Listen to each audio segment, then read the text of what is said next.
बालक वृद्ध बिहाई ग्रह लगे लोग सब साथ, तमसा तीर निवासु किए प्रथम दिवस रघुनाथ।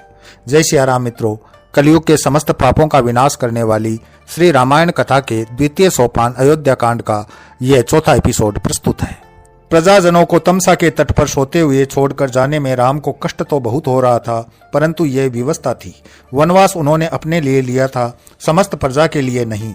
प्रेम का बंधन इतना दृढ़ भी नहीं होना चाहिए कि आवश्यकता पड़ने पर उसकी गांठ ही न खुले। सुमंत ने राजा दशरथ की आज्ञा के अनुसार राम से अपना प्रयोजन कहा तो राम ने नम्र स्वर में प्रस्ताव अस्वीकार कर दिया और कहा, जिस प्रकार सूर्य और चंद्रमा अपनी निर्धारित मर्यादा के साथ पथ पर गति करते हैं, वैसे ही मनुष्य को भी करना चाहिए। निर्धारित निर्णय किसी स्नेहवश बदले नहीं जाने चाहिए। मनुष्य जिस समाज में रहता है वह विभिन्न मतों का समाज है और इसमें व्यक्ति की पहचान उसकी दृढ़ता से ही होती है। सत्य, धर्म और वचन के लिए सर्वस्व निछावर करके शमशान में प्रहरी बनकर अपार कष्ट सहने वाले सत्यवादी राजा हरिश्चंद्र के वंशज यदि वचनहार हो गए तो रघुकुल की उज्जवल कीर्ति कलंकित हो जाएगी। सुमंत राम की बातों से संतुष्ट हो गए और उन्होंने सीता से विनय की, हे पुत्री, तुम भी अपने निर्णय पर पुनर्विचार कर लो, क्योंकि राजा का संताप इससे भी कम होगा। सीता ने क्षमा प्रार्थी होते हुए कहा, यदि सूर्य की रश्मियों को सूर्य से पृथक किया जा सके तो ही वह श्री रघुनाथ से विलग होकर जीने की सोच सकती है।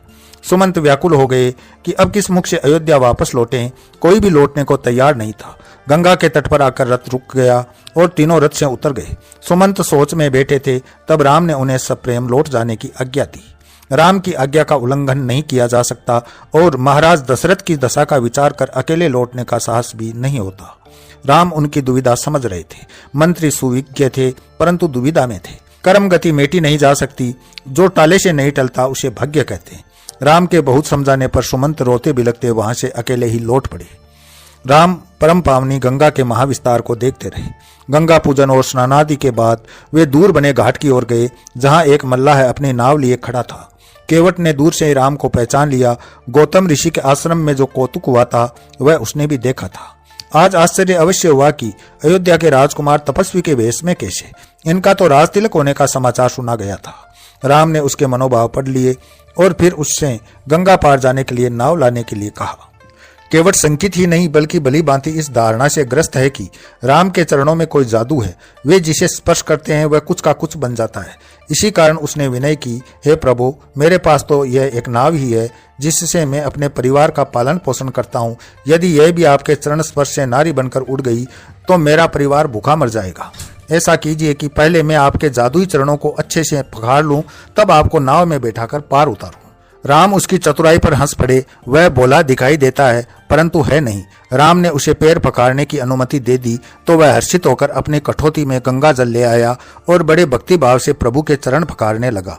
जिन चरणों के स्पर्श के लिए योगी तपस्वी अपनी काया तक सुखा डालते हैं वह उसे सहज प्राप्त हो रहे हैं। अवश्य यह उसके पिछले जन्मों का पुण्य फल है। वह इतना निमग्न है कि अपने सुध बुध ही भूल गया। राम ही उसे सचेत करते हैं कि उन्हें जाना भी है। केवट उस चरणामृत का पूरी श्रद्धा से पान करता है। उसने अपना उद्धार कर लिया। अब उसने प्रेम पूर्वक उन तीनों को गंगा पार करा दी। दूसरे तट पर आकर राम नाव से उतरकर संकोच में खड़े हो गए। उतराई देने के लिए तो उनके पास कुछ है ही नहीं। सीता ने उनका संकोच समझकर अपनी अंगूठी उतारकर राम को दी और राम उसे केवट को देने लगे तो केवट उनके चरणों में गिरकर बोला, प्रभु, मुझे यह उतराई नहीं चाहिए।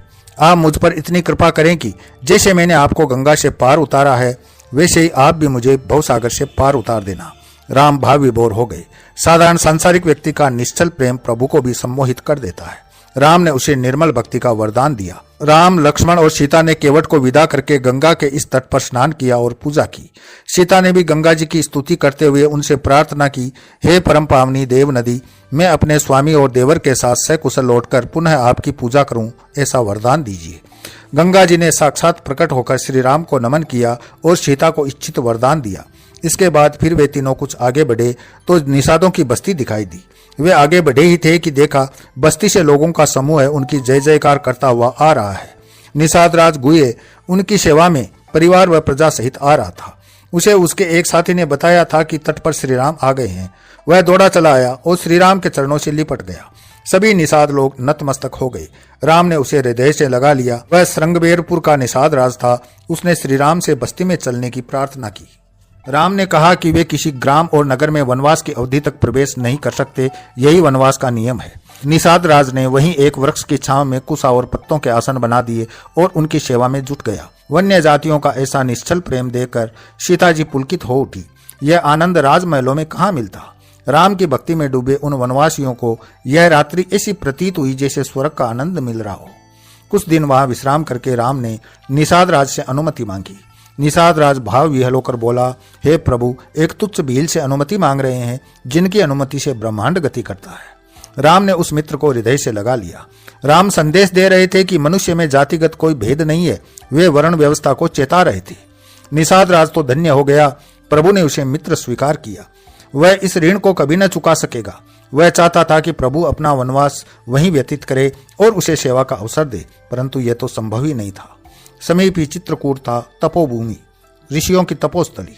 राम वहीं जा रहे थे, जिससे कुछ समय संत समागम का लाभ भी मिल सके। निषाद राज श्री राम को विदा करने उनके साथ आया और उसकी प्रजा भी। राम दर्शन का मोह सहज नहीं छूटता। जब बहुत दूर आ गए तो राम ने सबको समझाकर और लौटते समय मिलकर जाने का आश्वासन दिया। निषाद राज प्रफुल्लित मन से प्रजा सहित लौट गया।